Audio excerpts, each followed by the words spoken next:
تعجب کریں گے۔ طوطے کو خواب میں دیکھنا یہ فلسفی، عالم یا پھر اداکار کی علامت ہے، اور ایسا آدمی جو خواب کے اندر طوطے کو دیکھ رہا ہے، اس کا مطلب یہ ہے کہ یا وہ فلسفی، اداکار یا عالم اور شاعر بنے گا، یا پھر ان لوگوں کے ساتھ اس کا واسطہ پڑے گا اور ان لوگوں سے وہ بہت ساری چیزوں کو سیکھے گا۔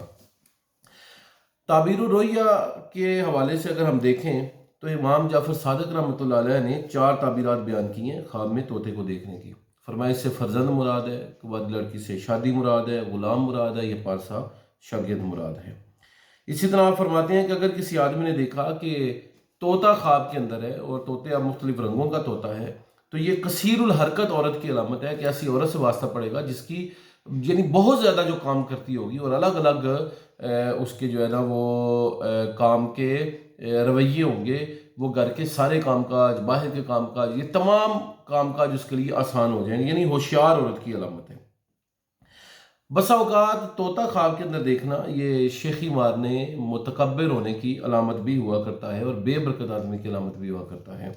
اسی طرح بعض اوقات طوطا جو ہے وہ چغل خور آدمی، بلا وجہ زبان درازی کرنے والے آدمی، بلا وجہ بولنے والے آدمی، بلا وجہ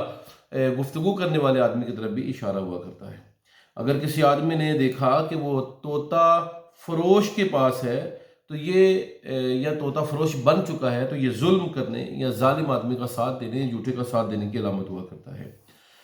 طوطا جو ہے وہ فلسفی، شاعر، اداکار کی طرف اشارہ ہوا کرتا ہے، اور طوطے کا بچہ جو ہے وہ فلسفی، اداکار، شاعر یا عالم کے بچے کی طرف اشارہ ہوا کرتا ہے۔